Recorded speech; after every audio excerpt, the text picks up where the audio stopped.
Hi friends, ಎಲ್ಲರಿಗೂ ನಮಸ್ಕಾರ. ಬನ್ನಿ ಫ್ರೆಂಡ್ಸ್, ಗೌರಿ ಶಂಕರ ಸೀರಿಯಲಿನ ಇವತ್ತಿನ ಸಂಚಿಕೆಯಲ್ಲಿ ಏನಾಗ್ತಿದೆ ಅಂತ ನೋಡ್ಕೊಬರೋಣ. ಅದಕ್ಕೂ ಮುಂಚೆ ಯಾರು ನನ್ನ ವಿಡಿಯೋ ನೋಡ್ತಾ ಇದ್ದಾರೆ ಫ್ರೆಂಡ್ಸ್, ಅವರೆಲ್ಲ ಪ್ಲೀಸ್ ಪುಟ್ಟದೊಂದು ಲೈಕ್ ಮಾಡಿ ಹಾಗೆ ಫಾಲೋ ಮಾಡಿ. ಬನ್ನಿ ಸ್ಟಾರ್ಟ್ ಮಾಡೋಣ. ಫ್ರೆಂಡ್ಸ್, ಮೊದಲಿಗೆ ಇಲ್ಲಿ ಶಂಕರ ಗೌರಿಗೆ ಸ್ಯಾರಿನ ಉಡಿಸಿ ಹಾಗೆ ಕೂದಲೆಲ್ಲೂ ಸಹ ಬಾಚಿ ಬಟ್ಟೆಲ್ಲ ಇಟ್ಟಿದ್ರುಷ್ಟೇ ಎಲ್ಲ ತೆಗೆದು ಹಾಗೆ ಅವಳು ಹತ್ರ ನಿಂತಿರ್ಬೇಕಾದ್ರೆ ಎಲ್ಲ ರೆಡಿ ಆಯ್ತಲ್ಲ, ಬನ್ನಿ ಹೋಗೋಣ ಟೈಮ್ ಆಯಿತು ಅಂತ ಕರಿತಾ ಇರ್ತಾನೆ. ನನ್ನನ್ನು ಮಾತ್ರ ರೆಡಿ ಮಾಡಿದ್ರಲ್ಲ, ನೀವು ರೆಡಿ ಆಗಲ್ವಾ ಅಂತ ಅನ್ಬೇಕಾದ್ರೆ ನಾನು ಆಲ್ರೆಡಿ ರೆಡಿ ಆಗಿದ್ದೀನಿ ಅಂತ ಶಂಕರ ಹೇಳ್ತಿರ್ಬೇಕಾದ್ರೆ ಒಂದು ನಿಮಿಷ ಬಂದೆ ಅಂತ ಹೋಗ್ತಾ ಇರ್ತಾಳೆ. ಹಾಗೆ ಬ್ಲೇಸರ್ನ ತಂದ್ಬಿಟ್ಟು ಶಂಕರನಿಗೆ ಹಾಕ್ತಿರ್ಬೇಕಾದ್ರೆ ಅವನಿಗಂತೂ ಸಿಕ್ಕಾಬಟ್ಟೆ ಖುಷಿ ಆಗ್ತಾ ಇರುತ್ತೆ. ಹಾಗೆ ಏನು ಮಿಸ್ಸಿಂಗ್ ಇದೆಯಲ್ಲ ಅಂತ ಅಂದಾಗ ಇನ್ನೂ ಏನು ಮಿಸ್ ಆಗಿ ಕಾಣ್ತಾ ಇದೆ ಅಂತ ಶಂಕರ ಹೇಳ್ತಿದ್ರೆ ಒಂದು ನಿಮಿಷ ಅಂತ ಅಂದ್ಬಿಟ್ಟು ವಾಚ್ ತಂದ್ಬಿಟ್ಟು ಶಂಕರನ ಕೈಗೆ ಹಾಕ್ಬಿಟ್ಟು ಈಗ ಪರ್ಫೆಕ್ಟ್ ಆಗಿದೆ ಬನ್ನಿ ಹೋಗೋಣ ಅಂತ ಕರ್ಕೊಂಡು ಹೋಗ್ತಾ ಇರ್ತಾಳೆ. ಹಾಗೆ ಇನ್ನೊಂದ್ ಕಡೆ ಶಂಕರ ಆನಿವರ್ಸರಿಗೆ ತುಂಬಾ ಡೆಕೋರೇಷನ್ ಮಾಡಿರ್ತಾನೆ. ಎಲ್ಲರೂ ಸಹ ತುಂಬಾ ಖುಷಿ ಪಟ್ಕೊಂಡು ನೋಡ್ತಾ ಇರ್ತಾರೆ. ಹಾಗೆ ಸುನಂದ ಮತ್ತೆ ಈ ಕಡೆ ಪಾರ್ವತಿ ಬಂದು ಹೇಳ್ತಾ ಇರ್ತಾರೆ, ಅಲ್ಲ ನೋಡೆ ಸುನಂದ ಎಷ್ಟು ಚೆನ್ನಾಗಿ ಗ್ರ್ಯಾಂಡಾಗಿ ರೆಡಿ ಮಾಡಿದ್ದಾನೆ ನಮ್ಮ ಶಂಕರ ಆನಿವರ್ಸರಿಗೆ ಅಂತ ಅನ್ಬೇಕಾದ್ರೆ ಹೌದು ಅತ್ತೆ, ಶುಭ ಸೂಚನೆ ಅಂತ ಅನ್ಸುತ್ತೆ. ಒಟ್ಟಾರೆ ಅವರಿಬ್ರು ಖುಷಿಯಾಗಿದ್ರೆ ಅಷ್ಟೇ ಸಾಕು ಅಂತ ಮನೆಯವರೆಲ್ಲರೂ ಸಹ ತುಂಬಾ ಖುಷಿ ಪಡ್ತಾ ಇರ್ತಾರೆ. ಹಾಗೆ ಇನ್ನೊಂದ್ ಕಡೆ ಗುಂಡನು ಮತ್ತೆ ಭೂವಿನು ಬರ್ತಿರ್ಬೇಕಾದ್ರೆ, ಭೂವಿ ಏನ್ ಬ್ರೋ ಇದು ಈ ತರ ಡೆಕೋರೇಷನ್ ಮಾಡಿದ್ದಾರೆ, ಏನ್ ಫಂಕ್ಷನ್ ಅಂತ ಅಂದಾಗ ಪಾರು ಏನ್ ಫಂಕ್ಷನ್ ಅಂತ ಭೂವಿ ಕೇಳ್ತಿರ್ಬೇಕಾದ್ರೆ ಇನ್ನೊಂದು 10 ನಿಮಿಷ ತಡ್ಕೊಳ್ಳವ ನಿನಗೆ ಗೊತ್ತಾಗುತ್ತೆ ಅಂತ ಪಾರು ತುಂಬಾ ಖುಷಿಯಿಂದ ಹೇಳ್ತಿರ್ಬೇಕಾದ್ರೆ, ಬ್ರೋ ಏನಾದರೂ ಆಗಲಿ ಬಿಟ್ಬಿಡು ಆಯ್ತಾ, ನಮಗಂತೂ ಕೇಕ್ ಸಿಗುತ್ತಲ್ಲ ಅದೇ ಖುಷಿ ಅಂತ ಗುಂಡ ಹೇಳ್ತಿದ್ರೆ, ಇವನೊಬ್ಬನಿಗೆ ಯಾವಾಗಲೂ ಕೇಕ್ ತಿನ್ನೋದೇ ಹುಚ್ಚು ಅಂತ ಭೂವಿ ಬೈತಾ ಇರ್ತಾಳೆ. ಅಷ್ಟೊತ್ತಿಗೆ ಈ ಕಡೆ ಹರಿ ಹಾಗೆ ವಿಜಯ್ ಇಬ್ರು ಸಹ ತುಂಬ ಖುಷಿಯಿಂದ ಬಂದ್ಬಿಟ್ಟು ತುಂಬ ಚೆನ್ನಾಗಿದೆ ಡೆಕೋರೇಷನ್ನು, ಈ ದಿನಕ್ಕೋಸ್ಕರ ನಾವೆಲ್ಲ ಎಷ್ಟು ವರ್ಷದಿಂದ ಕಾಯ್ತಿದ್ವಿ, ನನಗಂತೂ ಇವಾಗ ತುಂಬ ಖುಷಿಯಾಗಿದೆ ಅಂತ ಹೇಳ್ತಾ ಇದ್ರೆ, ಹರಿ ನನ್ನ ಬ್ರೋ ಅಂದರೆ ಕಮ್ಮಿನ, ಇನ್ಮೇಲೆ ಏನಿದ್ರು ಗೌರಿಗೆ ಸರ್ಪ್ರೈಸ್ ಮೇಲೆ ಸರ್ಪ್ರೈಸು, ಖುಷಿ ಮೇಲೆ ಖುಷಿನ ಕೊಡ್ತಾ ಇರ್ತಾರೆ ನೋಡಿ ಅಂತ ಅಂದಾಗ ಎಲ್ಲರೂ ತುಂಬ ಖುಷಿ ಪಡ್ತಾ ಇರ್ತಾರೆ. ಹಾಗೆ ಇನ್ನೊಂದು ಕಡೆ ಕೋಳಿ ಚುರುಮುರಿ ಅಲ್ಲಿ ನೋಡಿ ಅಣ್ಣನು ಮತ್ತೆ ಅದಕ್ಕೇನು ಬಂದೇ ಬಿಟ್ರು ಅಂತ ಅಂದಾಗ ಎಲ್ಲರೂ ತುಂಬ ಖುಷಿಯಿಂದ ಶಂಕರನ ಗೌರಿನ ನೋಡ್ತಾ ಇದ್ರೆ ಅವರಿಬ್ರು ತುಂಬ ಅಂದರೆ ತುಂಬ ರೊಮ್ಯಾಂಟಿಕ್ ಆಗಿ ಇಬ್ರು ಸಹ ಸ್ಟೆಪ್ ಇಳಿದು ಬರ್ತಾ ಇರಬೇಕಾದ್ರೆ ಎಲ್ಲರೂ ನೋಡಿ ತುಂಬ ಖುಷಿ ಪಡ್ತಾ ಇರ್ತಾರೆ. ಏನು ಶಂಕರ್ ಅವರು ಇಷ್ಟೊಂದು ಚೆನ್ನಾಗಿ ಡೆಕೋರೇಷನ್ ಮಾಡಿದ್ದೀರಾ ಅಂತ ಗೌರಿ ಕೇಳ್ತಾ ಇರಬೇಕಾದ್ರೆ, ಅದನ್ನೆಲ್ಲ ಆಮೇಲೆ ಹೇಳ್ತೀನಿ, ಮೊದಲು ದೊಡ್ಡವ್ರ ಹತ್ರ ಆಶೀರ್ವಾದ ತೊಗೊಳ್ಳೋಣ ಅಂತ ಅಂದ್ಬಿಟ್ಟು ಅವನಿಗೆ ಆಶೀರ್ವಾದ ಮಾಡು ಅಂತ ಪಾರ್ವತಿಗೆ ಹೇಳ್ತಿರ್ಬೇಕಾದ್ರೆ, 100 ವರ್ಷ ನೀವಿಬ್ಬರು ಸುಖವಾಗಿ ಸಂಸಾರ ಮಾಡಿ ಚೆನ್ನಾಗಿರಿ ಅಂತ ಆಶೀರ್ವಾದ ಮಾಡ್ತಾ ಇರ್ತಾಳೆ. ಆಗ ಮತ್ತೆ ಸುನಂದನ ಹತ್ರ ಅದಕ್ಕೆವ ಆಶೀರ್ವಾದ ಮಾಡಿ ಅಂತ ಅಂದಾಗ, ನಾನು ಬೇಡ ಶಂಕರ ಅಂತ ಅಂದಾಗ, ಇಲ್ಲ ನೀವು ಮಾಡಬೇಕು ಅಂತ ಅಂದಾಗ ಅವಳು ಸಹ ತುಂಬ ಖುಷಿಯಿಂದ ಆಶೀರ್ವಾದ ಮಾಡ್ತಿರ್ಬೇಕಾದ್ರೆ ಹರಿ ಹತ್ರ ಇಬ್ಬರು ಬರ್ತಾರೆ. ನನ್ನ ಕಾಲಿಗೆಲ್ಲ ಬೀಳ್ಬೇಡಿ ಇಬ್ಬರು, ಆಲ್ ದ ಬೆಸ್ಟ್ ಆಗಿ ಕಂಗ್ರಾಟ್ಸ್ ಅಂತ ವಿಶ್ ಮಾಡ್ತಿರ್ಬೇಕಾದ್ರೆ ವಿಜಯನು ಸಹ ಕಂಗ್ರಾಟ್ಸ್ ಅಂತ ವಿಶ್ ಮಾಡ್ತಾ ಇರ್ತಾಳೆ. ಎಲ್ಲರೂ ಖುಷಿಯಿಂದ ಇರಬೇಕಾದ್ರೆ ಗೌರಿ ಮತ್ತು ಶಂಕರನು ಸಹ ತುಂಬ ಖುಷಿ ಪಡ್ತಾ ಇದ್ರೆ, ಅಷ್ಟೊತ್ತಿಗೆ ಕೋಳಿ ಚುರುಮುರಿ ಅಣ್ಣ ಮತ್ತು ಅದಕ್ಕೆ ನಿಮ್ಮಿಬ್ಬರಿಗೂ ಶುಭಾಶಯಗಳು ಅಂತ ಹೇಳ್ತಿರ್ಬೇಕಾದ್ರೆ ಮತ್ತೆ ಎಲ್ಲರೂ ನಗಾಡ್ತಾ ಇರ್ತಾರೆ.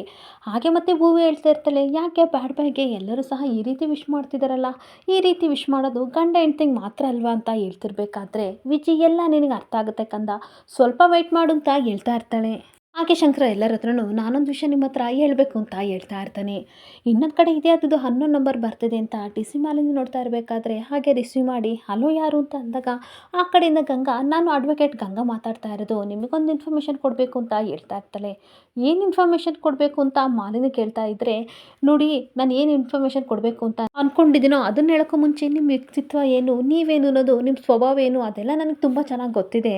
ನಿಮ್ಮ ಮ್ಯಾಟ್ರಲ್ಲಿ ಇಂಟರ್ಫಿಯರ್ ಆಗ್ತೀನಿ ಅಂತ ಬೇಜಾರು ಮಾಡ್ಕೋಬೇಡಿ, ಬಟ್ ನಾನು ಈ ಕೊಡೋ ಇನ್ಫಾರ್ಮೇಷನ್ ನಿಮಗೆ ಯೂಸ್ ಆಗುತ್ತೆ ಅಂತ ಅಂದ್ಕೊಂಡು ನಾನು ಹೇಳ್ತಾ ಇದ್ದೀನಿ. ಸದ್ಯಕ್ಕೆ ಹರಿಶ್ಚಂದ್ರ ಅವರು ಗೌರಿ ಮತ್ತು ಶಂಕರ ಮನೇಲಿ ಇದ್ದಾರೆ ಅಂತ ಅಂದಾಗ ಡಿ ಸಿ ಮಾಲಿನ್ಗೆ ತುಂಬ ಅಂದರೆ ತುಂಬ ಶಾಕ್ ಆಗ್ತಾ ಇರುತ್ತೆ. ಮೇಡಮ್ ಇದು ನಿಮಗೆ ಯೂಸ್ ಆಗ್ಬೋದು ಅಂತ ಅನಿಸುತ್ತೆ, ಅದಕ್ಕೆ ಹೇಳಿದೆ ಥ್ಯಾಂಕ್ ಯು ಬಾಯ್ ಅಂತ ಫೋನ್ ಕಟ್ ಮಾಡಿ ಗಂಗಾ ಸಿಕ್ಕಾಬಟ್ಟೆ ಖುಷಿ ಪಡ್ತಾ ಇದ್ರೆ, ಈ ಕಡೆ ಡಿ ಸಿ ಮಾಲಿನ್ಗಂತೂ ತುಂಬ ಶಾಕ್ ಆಗ್ತಾ ಇರುತ್ತೆ.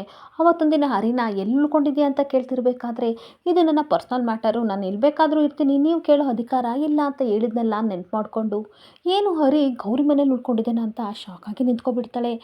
ಅಷ್ಟೊತ್ತಿಗೆ ಇನ್ನೊಂದು ಕಡೆ ಗಂಗಾ ನಗಾಡ್ತಾ ಇರಬೇಕಾದ್ರೆ ಈ ಕಡೆ ಶಿವರುದ್ರಪ್ಪ ಬಂದು, ಏನಾಗಿದೆ ಗಂಗವ್ವ ನೀನು ಹೋಗಿ ಹೋಗಿ ಆ ಡಿ ಸಿಗೆ ಕಾಲ್ ಮಾಡಿದೆಯಾ, ಮೊದಲೇ ಅವಳು ಮೆಂಟ್ಲಂಗಾಡ್ತಾಳೆ, ಇನ್ಯಾಕವ ಫೋನ್ ಮಾಡಿದೆ ಅಂತ ಅನ್ಬೇಕಾದ್ರೆ ಅಷ್ಟೊತ್ತಿಗೆ ರುದ್ರ ಬರ್ತಾನೆ, ನೀವು ಫೋನ್ ಮಾಡಬೇಕು ಅಂತಂದರೆ ನನಗಾದರೂ ಮಾಡಿ ನಿಮ್ಮ ಮಾತನ್ನ ಕೇಳ್ಕೊತೀನಿ, ಹೋಗಿ ಹೋಗಿ ಆ ಮೆಂಟಲ್ಗೆ ಕಾಲ್ ಮಾಡಿದರೆ ಇರಲಾರ್ದೆ ಇರುವೆ ಬಿಟ್ಕೊಂಡಂಗೆ ಆಗುತ್ತೆ ನಮ್ಮ ಪದ್ಧತಿ ಅಂತ ಅನ್ಬೇಕಾದ್ರೆ, ನೀವಿಬ್ರು ಯಾಕೆ ಇಷ್ಟೊಂಥರ ಟೆನ್ಷನ್ ಮಾಡ್ಕೋತಿರೋ ನನಗಂತೂ ಗೊತ್ತಿಲ್ಲ, ನನ್ನ ಮಾಲಿನಿನ ತುಂಬ ಸ್ಟಡಿ ಮಾಡ್ತಾ ಇದ್ದೀನಿ, ಅವಳೊಂಥರ ಡಿಫ್ರೆಂಟ್ ಪರ್ಸನ್ನು, ಅದಕ್ಕೋಸ್ಕರ ಅವಳಿಗೆ ಕಾಲ್ ಮಾಡಿದೆ ಅಂತ ಗಂಗಾ ತುಂಬ ಖುಷಿಯಿಂದ ಹೇಳ್ತಾ ಇರ್ತಾಳೆ. ಅವಳಿಗೆ ಹೇಗೆ ಬೇಕೋ ಆ ರೀತಿ ನಡ್ಕೊಂಡು ಹೋದ್ರೆ ಸಾಕು, ಒಟ್ಟಾರೆ ಅವಳನ್ನ ಡಾಮಿನೇಟ್ ಮಾಡಬಾರ್ದು, ಆ ಥರ ಅವಳದು ಮೆಂಟಾಲಿಟಿ ಅಂತ ಹೇಳ್ತಾ ಇರ್ತಾಳೆ.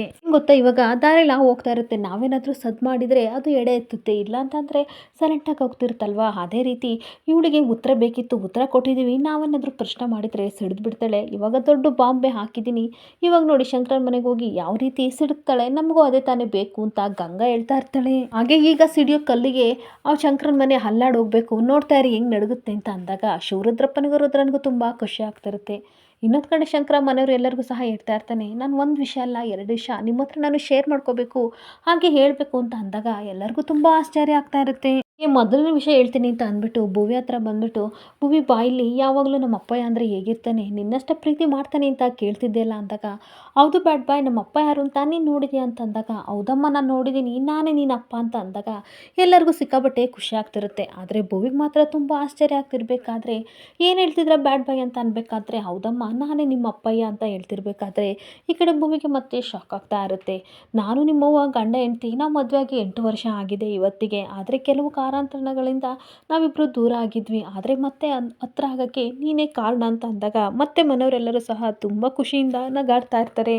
ಹಾಗೆ ನೀನು ನನ್ನ ಮಗಳು, ನಮ್ಮ ಪ್ರೀತಿಯ ಸಂಕೇತ ನೀನೇ ಭುವಿ ಅಂತ ಹೇಳ್ತಾ ಇರಬೇಕಾದ್ರೆ ಭುವಿ ತುಂಬ ಖುಷಿಯಿಂದ ಹೇಳ್ತಾ ಇರ್ತಾಳೆ, ನನಗೆ ಗೊತ್ತು ಬ್ಯಾಡ್ ಬಾಯ್ ನಿನಗೆ ನಾನಂದರೆ ತುಂಬ ಇಷ್ಟ ಅಂತ ನನಗೆ ತುಂಬ ಚೆನ್ನಾಗಿ ಗೊತ್ತು, ನನಗೂ ನಿನಗೂ ಏನೋ ಸಂಬಂಧ ಇದೆ ಅಂತ ಅಂದ್ಕೊಂಡಿದ್ದೆ, ಆದರೆ ಅದು ಇವತ್ತು ಗೊತ್ತಾಯಿತು, ಅದಕ್ಕೆ ತಾನೇ ನೀನು ನನ್ನನ್ನು ತುಂಬ ಇಷ್ಟಪಡ್ತಿದ್ದು, ನನಗಿವಾಗ ಎಲ್ಲ ಅರ್ಥ ಆಯಿತು, ನೀನು ಅಪ್ಪನಿಗಿಂತ ಒಳ್ಳೆ ಫ್ರೆಂಡು ಪ್ರಪಂಚದಲ್ಲಿ ಮಕ್ಕಳಿಗೆ ಯಾರು ಹೇಳ್ತಾರೆ ಹೇಳು ಅಂತ ಅಂದಾಗ ಶಂಕರನಿಗಂತೂ ಸಿಕ್ಕಾಬಟ್ಟೆ ಖುಷಿ ಆಗ್ತಾ ಇರುತ್ತೆ. ಹಾಗೆ ಮತ್ತೆ ಭುವಿ ಹೇಳ್ತಾ ಇರ್ತಾಳೆ, ಅಮ್ಮ ನನ್ನನ್ನು ಎಷ್ಟು ಪ್ರೀತಿ ಮಾಡ್ತಾರೋ ಅದೇ ರೀತಿ ಅಪ್ಪನೂ ಪ್ರೀತಿ ಮಾಡ್ತಾರೆ ಅಂತ ನನಗೆ ನಿನ್ನಿಂದಲೇ ಗೊತ್ತಾಗಿತ್ತು, ಇವತ್ತೇ ಲಾಸ್ಟ್, ನಿಮ್ಮನ್ನ ಯಾವತ್ತೂ ಬ್ಯಾಡ್ ಬಾಯ್ ಅಂತ ಕರೆಯಲ್ಲ ಅಪ್ಪ ಅಂತ ಕರಿತೀನಿ ಅಂತ ಅಂದಾಗ ಮನೆಯವರೆಲ್ಲರೂ ಸಹ ಕಣ್ಣೀರು ಹಾಕೊಂಡು ಖುಷಿಯಿಂದ ಭುವಿ ಮುಖನ ನೋಡ್ತಾ ಇರಬೇಕಾದ್ರೆ ಭುವಿ ಹೋಗಿ ಶಂಕರನ ಹಗ್ ಮಾಡ್ಕೋತಾಳೆ. ಆ ಕಡೆ ಶಂಕರನು ಸಹ ಕಣ್ಣೀರಿಂದ ಭುವಿ ಹಣೆಗೆ ಮುತ್ತಿಟ್ಟು ತಪ್ಕೊಂಡು ಮುದ್ದಾಡ್ತಾ ಇರ್ತಾನೆ. ಮತ್ತೆ ಶಂಕರ ಭುವಿಯಿಂದ ಹತ್ರ ಬಂದ್ಬಿಟ್ಟು ಇನ್ನೊಂದು ವಿಷಯ ಹೇಳಬೇಕು ಅಂತ ಗೌರಿ ಹತ್ರ ಬಂದು, ಇನ್ನೊಂದು ವಿಷಯ ಏನು ಅಂತಂದರೆ ಅದು ಗೌರಿ ವಿಷಯ, ಗೌರಿ ನಿನಗೆ ತುಂಬ ನಾನು ನೋವಿಸ್ಬಿಟ್ಟೆ, ತುಂಬ ಅವಮಾನ ಮಾಡಿಬಿಟ್ಟಿದ್ದೀನಿ, ದಯವಿಟ್ಟು ನನ್ನ ಕ್ಷಮಿಸು, ನನ್ನ ಮಗಳು ಭುವಿ ಅನ್ನೋ ವಿಷಯನ ನೀನು ಮುಚ್ಚಿಟ್ಟಿದೆಯಾ ಅಂತ ನಿನ್ನ ಮೇಲೆ ಶಾನೆ ಕೋಪ ಮಾಡ್ಕೊಂಡಿದ್ದೆ, ಆದರೆ ನನಗೆ ಮೊನ್ನೆ ಅಷ್ಟೇ ವಿಷಯ ಗೊತ್ತಾಯಿತು, ಆದರೆ ನೀನು ನನ್ನ ಹತ್ರ ಸತ್ಯ ಹೇಳೋಕ್ಕೆ ತುಂಬ ಟ್ರೈ ಮಾಡಿದೆ ಅಂತ ಗೊತ್ತಾದ್ಮೇಲೆ ತುಂಬ ಪಶ್ಚಾತ್ತಾಪ ಪಡ್ತಾ ಇದ್ದೀನಿ, ಆದರೆ ಕ್ಷಮಿಸು ಅಂತ ನಾನು ನಿನ್ನ ಹತ್ರ ಕೇಳಿದರೆ ಅದು ತುಂಬ ಚಿಕ್ಕದಾಗುತ್ತೆ, ಅದಕ್ಕೋಸ್ಕರ ನನಗೆ ತುಂಬ ನೋವಾಗ್ತಿದೆ, ಡೈಲಿ ತುಂಬ ಪಶ್ಚಾತ್ತಾಪ ಪಡ್ತಾ ಇದ್ದೀನಿ, ಸಾಧ್ಯವಾದರೆ ನನ್ನನ್ನು ಕ್ಷಮಿಸು ಗೌರಿ ಅಂತ ಅಂದಾಗ ಈ ಕಡೆ ಗೌರಿ ಏನು ಮಾತಾಡದೆ ಕಣ್ಣೀರು ಹಾಕ್ಕೊಂಡು ಶಂಕರನ ಹಗ್ ಮಾಡ್ಕೊತಿದ್ರೆ ಅವನು ಸಹ ಹಗ್ ಮಾಡ್ಕೊಂಡು ಕಣ್ಣೀರು ಹಾಕ್ತಾ ಇರ್ತಾನೆ. ಇನ್ನೊಂದು ಕಡೆ ಮನೆಯವರೆಲ್ಲರೂ ಸಹ ಕಣ್ಣೀರು ಹಾಕ್ಕೊಂಡು ತುಂಬ ಖುಷಿ ಪಡ್ತಾ ಇರ್ತಾರೆ. ಹಾಗೆ ಗೌರಿ ಶಂಕರನ ಹಗ್ ಮಾಡ್ಕೊಂಡು ಹೇಳ್ತಾ ಇರ್ತಾಳೆ, ನಿಮ್ದು ಇದ್ರಲ್ಲಿ ತಪ್ಪೇನಿಲ್ಲ ಬಿಡಿ, ಪರಿಸ್ಥಿತಿ ನನ್ನನ್ನು ಕೋಪ ಮಾಡ್ಕೊಳಂಗೆ ಮಾಡ್ತು ನಿಮ್ಮ ಮೇಲೆ ಅಷ್ಟೇ, ಆದರೆ ನಾವು ಮತ್ತೆ ಎಲ್ಲ ಅರ್ಥ ಆಯಿತು, ಹಾಗೆ ನಿಮಗೂ ಸಹ ನನ್ನ ಬಗ್ಗೆ ಅರ್ಥ ಆಯ್ತಲ್ಲ, ಇವಾಗ ನಾವಿಬ್ಬರು ಒಂದಾಗಿದ್ದೀವಲ್ಲ ಅದೇ ನನಗೆ ಖುಷಿ ಅಂತ ಅನ್ಬೇಕಾದ್ರೆ ಶಂಕರನು ಸಹ ತುಂಬ ಖುಷಿ ಪಡ್ತಾ ಇರ್ತಾನೆ. ಮತ್ತೆ ಶಂಕರ ಹೇಳ್ತಾ ಇರ್ತಾನೆ, ಇಷ್ಟಕ್ಕೆ ಇಷ್ಟು ಖುಷಿ ಪಟ್ಟರೆ ಹೆಂಗೆ ಅಂತ ಅಂದ್ಬಿಟ್ಟು 1 ನಿಮಿಷ ಅಂತ ಅಂದ್ಬಿಟ್ಟು ಕೆಳಗಡೆ ಮಂಡಿ ಊರಿ ಪ್ರಪೋಸ್ ಮಾಡ್ತಾ ಇರ್ತಾನೆ.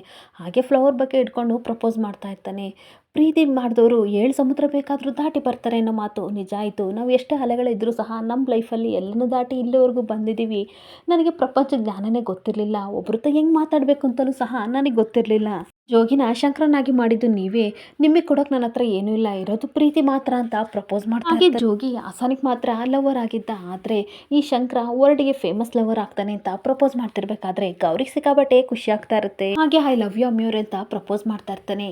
ಈ ಶಂಕರ ಯಾವತ್ತಿದ್ರು ನಿಮ್ಮವರೇ, ಶಂಕರ ಅಂದರೆ ಗೌರಿ, ಗೌರಿ ಅಂದರೆ ಶಂಕರ, ನಾವು ಯಾವತ್ತಿದ್ರು ನಿಮ್ಮವರೇ, ನೀವು ಯಾವತ್ತಿದ್ರು ನಮ್ಮವರೇ, ಐ ಲವ್ ಯು ಅಂತ ಅಂದಾಗ ತುಂಬ ಖುಷಿಯಿಂದ ಫ್ಲವರ್ ಬಗ್ಗೆ ತಗೋತಾ ಇರ್ತಾಳೆ.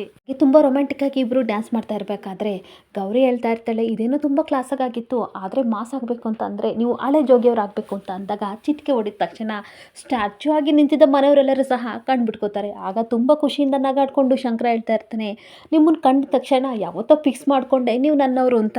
ಹಾಗೆ ಎಲ್ಲರೂ ಕೇಳಿಸ್ಕೊಳ್ಳಿ, ಇನ್ಮೇಲೆ ಜೀವನದಲ್ಲಿ ನಾನು ಐ ಲವ್ ಯು, ನನ್ನ ಅಮ್ಮಿಯವರು ಐ ಲವ್ ಯು ಅಂತ ಅಂದಾಗ ಮನೆಯವರೆಲ್ಲರೂ ಸಹ ಕುಣಿದು ಕುಣಿದು ನಗಾಡ್ತಾ ಇರ್ತಾರೆ. ಇನ್ನೊಂದು ಕಡೆ ಶಂಕರ ಗೌರಿನ ಶಂಕರನ ನೋಡ್ಕೊಂಡು ಹಾಗೆ ನಿಂತಿರ್ಬೇಕಾದ್ರೆ ಈ ಕಡೆ ಪಾರ್ವತಿ ಹೇಳ್ತಾ ಇರ್ತಾಳೆ, ಕೊನೆಗೂ ಶಂಕರ ಗೌರಿ ನೀವಿಬ್ರು ಒಂದಾದ್ರಲ್ಲ, ಇಷ್ಟು ವರ್ಷಕ್ಕೋಸ್ಕರ ಈ ದಿನಕ್ಕೆ ನಾವು ಕಾಯ್ತಾ ಇದ್ವಿ, ಖಂಡಿತ ಆ ದೇವರು ಇವಾಗ ಕಣ್ಬಿಟ್ಟ ಅಂತ ಅನಿಸುತ್ತೆ, ಈ ಮಗಿಗೆ ತಂದೆಯಾಗಿ ನೀನು ಸಿಕ್ತಲ್ಲ ಅದೇ ಖುಷಿ ಅಂತ ಅನ್ಬೇಕಾದ್ರೆ ಗುಂಟ ನೋಡು ಬ್ರೋ ಕೊನೆಗೂ ನಿಮ್ಮಪ್ಪ ಸಿಕ್ಕಿದ್ರು ಅಂತ ಅಂದಾಗ, ಹೌದು ಬ್ರೋ ನನಗಂತೂ ತುಂಬ ಖುಷಿ ಆಗ್ತಿದೆ, ಯಾರಾದರೂ ನಿಮ್ಮಪ್ಪ ಯಾರು ಅಂತ ಕೇಳಿದ್ರೆ ನಾನು ಇವರೇ ನಮ್ಮಪ್ಪ ಅಂತ ಖುಷಿಯಿಂದ ಕರ್ಕೊಂಡೋಗಿ ತೋರಿಸ್ತೀನಿ ಅಂತ ಭುವಿ ಹೇಳ್ತಾ ಇರ್ತಾಳೆ. ಗೌರಿ ಶಂಕರ ಇಬ್ಬರು ಸ್ಟ್ಯಾಚಾಗಿ ನಿಂತಿರ್ಬೇಕಾದ್ರೆ ಸುನಂದ ಹೇಳ್ತಾ ಇರ್ತಾರೆ, ಗೌರವ ಶಂಕರ ಕೊನೆಗೂ ನೀವಿಬ್ಬರು ಒಂದಾದ್ರಲ್ಲ, ನಿಮ್ಮ ಪ್ರೀತಿ ಎಲ್ಲರಿಗೂ ಮಾದರಿ ಆಗಲಿ ಅಂತ ದೃಷ್ಟಿ ತೆಗಿತಾ ಇದ್ರೆ ವಿಜಯ್ ಹೇಳ್ತಾ ಇರ್ತಾಳೆ, ನಿಮ್ಮ ವಿರಹ ವೇದನ ನನ್ನ ಕೈಲಂತೂ ನೋಡಿ ನೋಡಿ ಸಾಕಾಯಿತು, ಫೈನಲಿ ಲವ್ ಬರ್ಡ್ಸ್ ಒಂದಾದ್ರಲ್ಲ ಅದೇ ನನಗೆ ತುಂಬ ಹ್ಯಾಪಿ ಅಂತ ಹೇಳ್ತಾ ಇರ್ತಾಳೆ. ಕೋಳಿ ಚುರುಮುರಿ ಹೇಳ್ತಾ ಇರ್ತಾರೆ, ಮೇಡಮ್ ಇನ್ಮೇಲೆ ನಮ್ಮ ಅಣ್ಣನ ಲೈಫಲ್ಲಿ ಪ್ಯಾಥೋ ಸಾಂಗ್ ಎಲ್ಲ ಹೋಗ್ತವೆ, ಇನ್ನೇನಿದ್ರು ಲವ್ ಸಾಂಗ್ ಅಷ್ಟೇ ಬರೋದು, ಲವ್ ಸ್ಟೋರಿ ಅಷ್ಟೇ ಬರೋದು ಅಂತ ಅಂದಾಗ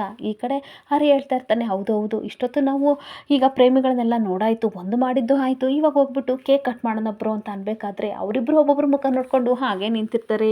ಹಾಗೆ ಕರಿತಿರ್ಬೇಕಾದ್ರೆ ಗೌರಿಶಂಕರ ಹಾಗೆ ನಿಂತಿರೋದನ್ನ ನೋಡಿ ಮುಳುಗೋಗ್ಬಿಟ್ಟಿದ್ದಾರೆ, ಹೊಡಿರಿ ಜೋರಾಗೆ ಕ್ಲಾಪ್ಸ್ ಅಂತ ಪಾರ್ವತಿ ಹೇಳ್ಬೇಕಾದ್ರೆ ಎಲ್ಲರೂ ಹೊಡಿದ ತಕ್ಷಣ ಅವರಿಬ್ರಿಗೂ ತುಂಬ ನಾಚಿಕೆ ಆಗ್ತಾ ಇರುತ್ತೆ.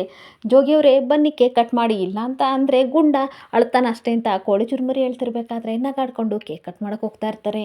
ಇನ್ನೊಂದು ಕಡೆ ರುದ್ರ ಗಂಗನೆಲ್ಲೋ ಕರ್ಕೊಬಂದಾಗ ಇಲ್ಲಿಗೆ ಯಾಕೆ ಬಂದಿದ್ದೀವಿ ಅಂತ ಕೇಳಬೇಕಾದ್ರೆ ಏನು ಗೊತ್ತಾ ಗಂಗವ್ವ, ಇವತ್ತು ಅಂತೂ ಇಂತೂ ಶಂಕರನ ಒಂದು ಗತಿ ಮಾಡ್ತಾಳೆ ಆ DC ಮೇಡಮ್ಮು, ಅದೇ ಖುಷಿಗೆ ಎಲೆಕ್ಷನ್ ಬಗ್ಗೆ ಎಲ್ಲರ ಹತ್ರ ಮಾತಾಡೋಣ ಅಂತ ಬಂದಿದ್ದೀನಿ ಅಂತ ಹೇಳ್ತಾ ಇರ್ತಾನೆ. ಹಾಗೆ ಮತ್ತೆ ಚುನಾವಣೆಗೆ ಸ್ವಲ್ಪ ದಿನ ಇದೆ, ಆಗ ಪ್ರಚಾರ ಮಾಡೋಕ್ಕಾಗಲ್ಲ, ದುಡ್ಡು ಕೊಟ್ಟು ಎಲ್ಲರನ್ನೂ ಕೊಂಡ್ಕೊಳ್ಳೋಣ ಅಂತ ಅಂದಾಗ ಜನರಿಗೆ ನನ್ನ ಮೇಲೆ ಕೋಪ ಇದೆ ಏನೋ ಗೊತ್ತಿಲ್ಲ, ನನ್ನನ್ನು ಇಷ್ಟಪಡಿದ್ರೆ ಪರವಾಗಿಲ್ಲ, ಅವ್ರ ಹೊತ್ತೋ ಗುರುತು ನನಗೆ ಬರಬೇಕು, ಆ ರೀತಿ ನಾವು ಮಿಷನ್ನೇ ಕೊಂಡ್ಕೊಳ್ಳೋಣ ಅಂತ ರುದ್ರಪ್ಪ ಹೇಳ್ತಾ ಇರಬೇಕಾದ್ರೆ ಗಂಗಾ ಹೇಳ್ತಾ ಇರ್ತಾಳೆ, ನೀವು ದುಡ್ಡು ಕೊಟ್ಟ ತಕ್ಷಣ ಜನಗಳು ಓಟ್ ಹಾಕಲ್ಲ, ಯಾಕೆಂದರೆ ಅವರಿಗೆ ಒಳ್ಳೇದ್ಯಾವುದು ಕೆಟ್ಟದ್ಯಾವುದು ಎಲ್ಲ ಗೊತ್ತಾಗಿದೆ, ನಾನೊಂದು 4 ಜನ ಮನೆಗೆ ಹೋಗಿ ನಿಮ್ಮ ಒಪಿನಿಯನ್ ಏನು ಅಂತ ಕೇಳ್ಕೊಬರ್ತೀನಿ ಅಂತ ಅಂದಾಗ, ಅಯ್ಯೋ ಮೇಡಮರೇ ಯಾರು ಕೇಳಿದ್ರು ನಮ್ಮ ಅಪ್ಪಯ್ಯ ಒಳ್ಳೆಯವನು ಅಂತ ಹೇಳೋದು ಬಿಡಿ ಅಂತ ಅಂದಾಗ, ಆ ರೀತಿ ಹೇಳಿದರೆ ತುಂಬಾ ಒಳ್ಳೆಯದು, ಅಥವಾ ಬ್ಯಾಡ್ ಒಪಿನಿಯನ್ ಏನಾದ್ರು ಇದ್ದರೆ ಕಷ್ಟ ಆಗುತ್ತೆ, ಬೇರೆ ಏನಾದರೂ ಪ್ಲ್ಯಾನ್ ಮಾಡೋಣ ಇರಿ ಅಂತ ಹೇಳ್ತಾ ಇರ್ತಾಳೆ. ಹಾಗೇನೊಂದು ಕಡೆ ತುಂಬ ಖುಷಿಯಿಂದ ಕೇಕ್ ಕಟ್ ಮಾಡಿಬಿಟ್ಟು ತಿನ್ಸಕ್ಕೆ ಅಂತ ಗೌರಿ ಶಂಕರನ್ ಹೋಗ್ತಾ ಇರಬೇಕಾದ್ರೆ ಆ ಕಡೆ ಮಾಲಿನಿ ಕ್ಲಾಪ್ಸ್ ಆಗ್ತಾ ಇರ್ತಾಳೆ. ಯಾರು ಅಂತ ನೋಡಿದಾಗ DC ಮಾಲಿನಿ ನೋಡಿ ಮನೆಯವ್ರಿಗೆಲ್ಲರಿಗೂ ತುಂಬ ಶಾಕ್ ಆಗ್ತಾ ಇರುತ್ತೆ.